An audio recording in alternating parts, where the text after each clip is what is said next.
Welcome to the Fit for Success podcast. Brian Semling is an experienced entrepreneur with over 25 years in business.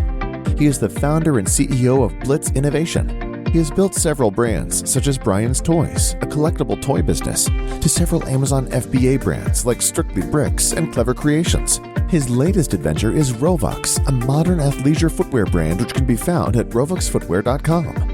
On the podcast, Brian will talk with other entrepreneurs and social media influencers about their entrepreneurial journey, from what it takes to start and run a business to how they may continue to grow their brands and where they see themselves in their businesses in the future. And now, here's your host, Brian Semling. Welcome to the Fit for Success podcast. I'm Brian Semling. Today, our guest is Liz Friesen. She's a social influencer with over 500,000 followers on Instagram, and she helps entrepreneurs grow their social presence. Liz, welcome to the program. Thank you for having me. So we had a chance to chat for a few minutes before the show, and you've got a fascinating story. Could you take a few minutes to just tell us about yourself and the journey that you've been on to get to where you're at today? Yeah, absolutely. So as Brian said, I am Liz Friesen. I am the owner of a social media training and coaching company, Social Impact. And honestly, it's something that kind of fell into my lap, and I absolutely love everything about it. So about 4 years ago, my husband and I realized that our 9-to-5s were something that weren't going to excel us by any means. I'm from an entrepreneurial family. We believe in abundance in all forms and multiple streams of income, in trying new things, taking calculated risks. And that's just not where we were. We had 2 little kiddos. We had medical bills. We were working just to get by, like so many people are. And that's just not what I wanted. I wanted to be able to, spend a weekend with my kiddos and not worry about anything else. I wanted to be able to go take vacations, but not have to plan for it for a year and a half. So we started to figure out ways that we could save money. And in my mind, I thought, okay, well, I can work somewhere, right? I'll pick up some side gigs. I'll pick up some part-time jobs. I got this. Before I knew, I had 7 jobs and 0 time to spend with my family. What I thought was going to be able to free me financially so I could hang out with my family was literally just draining every moment in the day that I had. So 7 jobs later, I'm like, this isn't working. I need to figure out something that is more realistic and something that I can do for a much longer time. So I was currently employed at a healthcare facility here in our small town in Nebraska. And I left. I gave them my 2 weeks. Like when I mean I was done with my 7 jobs, I mean, I left everything within a month's time frame. And I'm like, I'm done. Yeah. I got this. I'm going all in on something and I don't know what. So I put my 2 weeks in. I was done with everything. And I started to really pour into network marketing, into a company that I was absolutely infatuated with at the time. And I did very well with it. I wasn't doing millions and millions a month, but I was doing well. We were paying our bills. I was making more through that than I was with my 7 jobs, and I was home. But one of the things that I realized that really escalated my career within network marketing was how I was showing up on my social platforms, Facebook in particular at that time, and how much engagement I was getting. I could literally come on there and say, all right, ladies, I want to go jump off this cliff. Who's going to join me?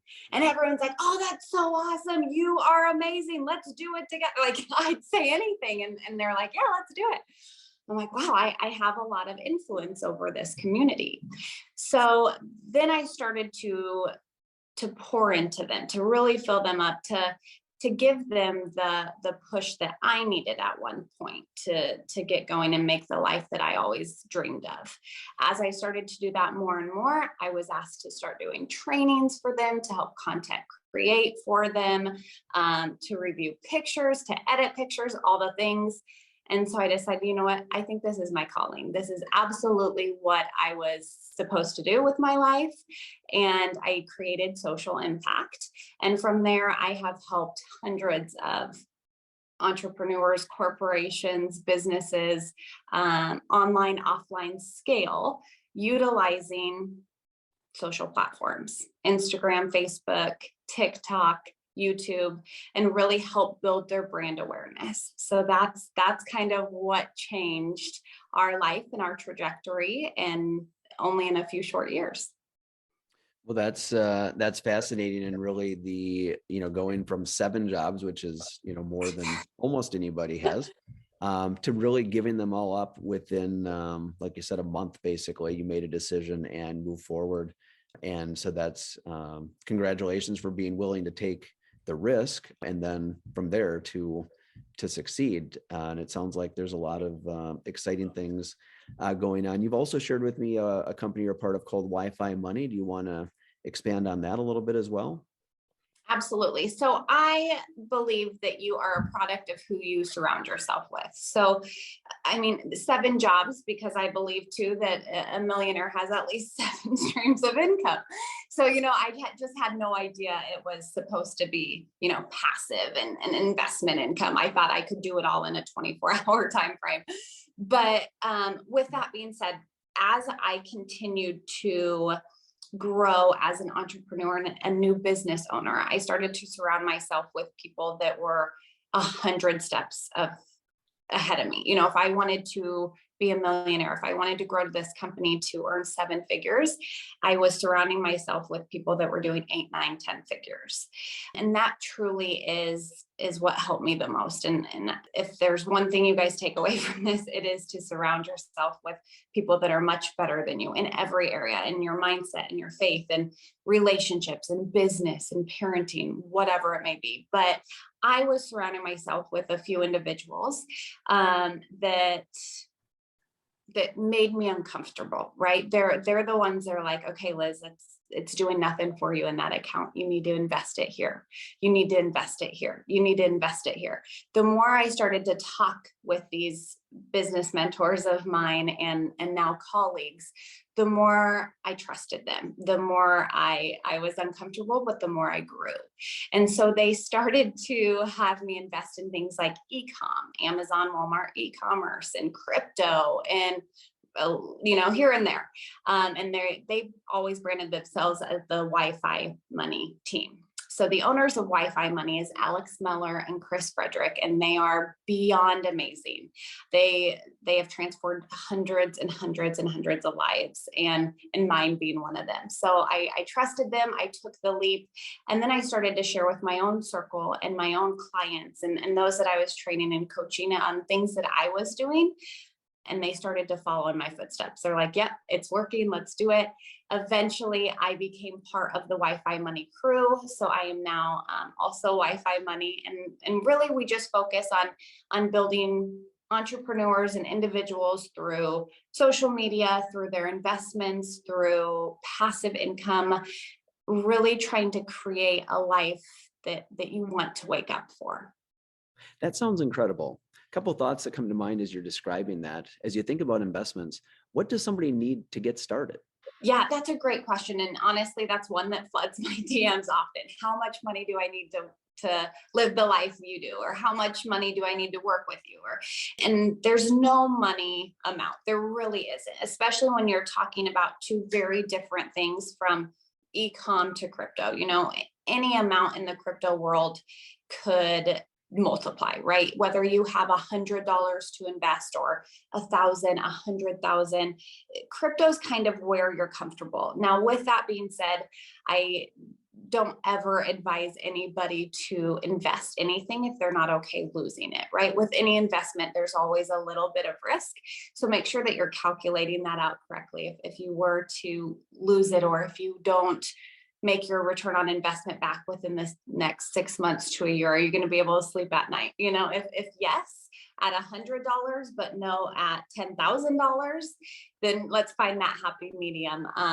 But yeah, so anywhere from 100 plus, I would say. Now in your e-com, our most or our minimal package is $25,000 to invest with good credit lines. So, anywhere from $20,000+ worth of credit availability is the best way to, or quickest way to ROI, I should say. Okay.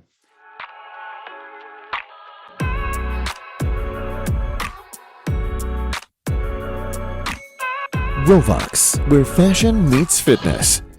So you started not that long ago, kind of shifting from 7 jobs to your own businesses and doing very well and moving, I think, rapidly into the future. What were some of the challenges? I mean, it sounds like everything has worked, I think, in the big picture really well. What were some of the challenges you faced? There must have been some days where it wasn't always going, 100% the direction that you wanted. So what were some of those challenges that you faced along the way? Yeah. Oh, absolutely. I think that's with anything. I do think though that there's a sense of calmness to my soul, if you will, because I get to meet incredible people every single day. I get to pop on Zooms with people from all across the world and train them and help pour into them. And that's its own kind of therapy. There's never, and I truly mean this, there's never been a day that I've woke up and I'm like, oh, I don't want to work today. I don't want to do anything. Never, never, never. I usually am not quite as awake until my first training. And then I'm like, oh, that was awesome. I'm on fire. That was great. But with that being said, I think that my personal biggest struggle is algorithm. It's my biggest struggle. It's your guys' biggest struggle, creating content and trying to grow your brand.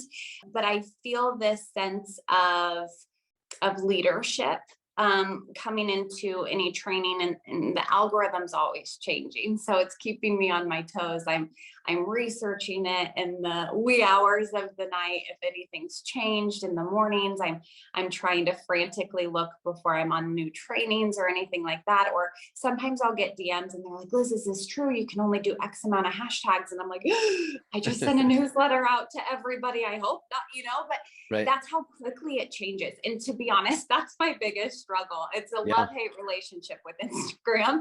And I truly mean that. One day I will be on the board of Instagram, and then I'll know as things change.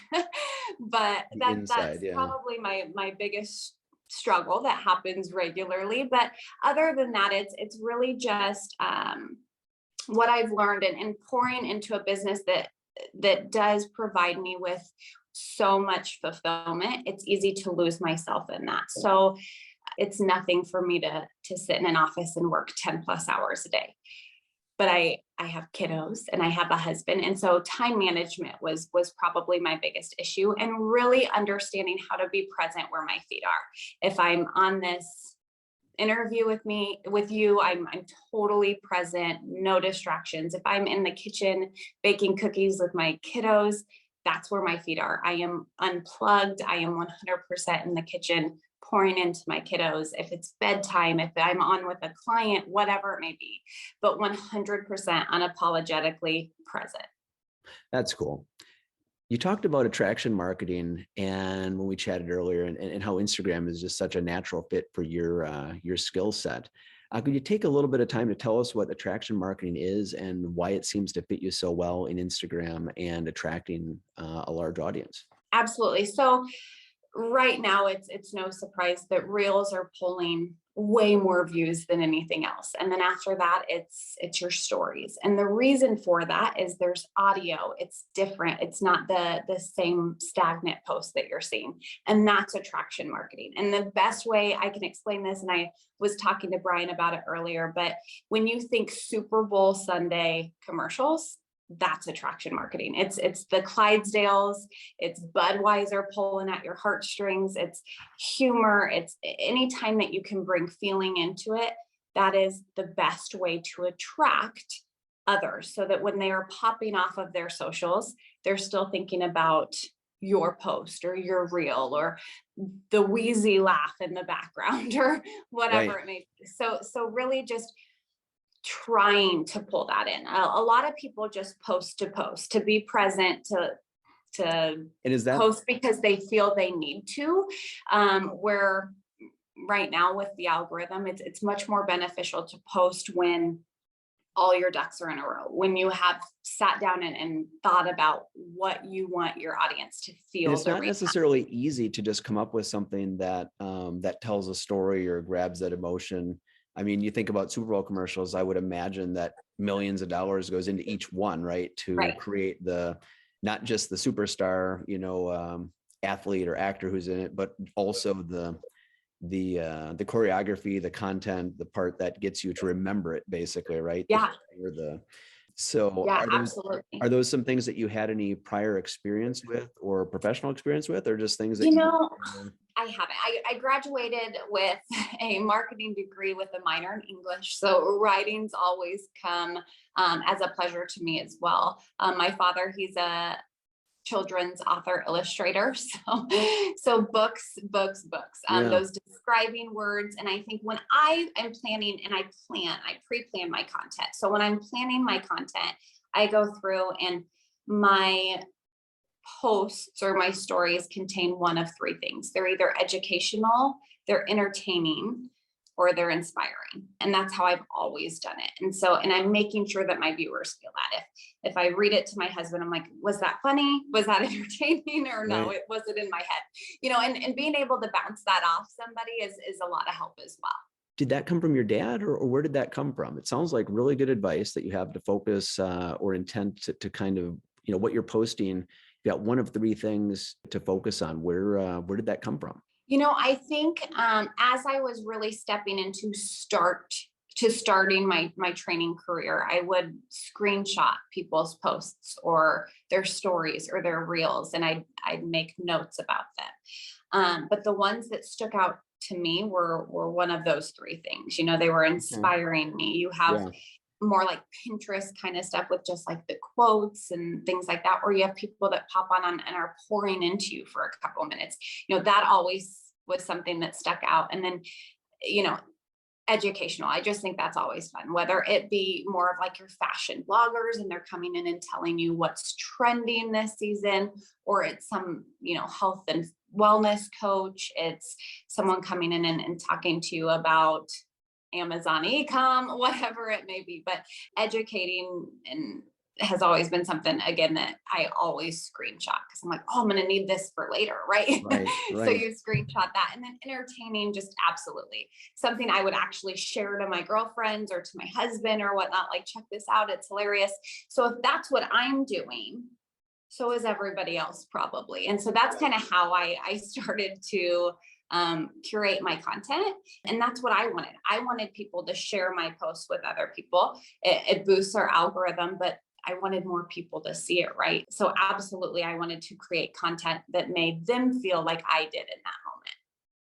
Well, that's really neat. And it sounds like a really good, a good strategy. It kind of ties in with your background, like you said, to an extent, with the marketing and writing, and your dad being a children's author, probably influenced that in some way as you absolutely kind of grew up and kind of chose that path. So you clearly have a lot of excitement and passion for not only your own channel and business, but for helping others succeed. And it wasn't that long ago, as you pointed out, just maybe 4 years ago, that you were leaving these 7 jobs. And so you're in this new next world and step from where that was, but 4 years isn't that long ago either. So you can kind of connect I would think, pretty easily with people who are still on the, still trying to find that next step for themselves, basically, who might be working jobs and trying to figure out what could be next for them.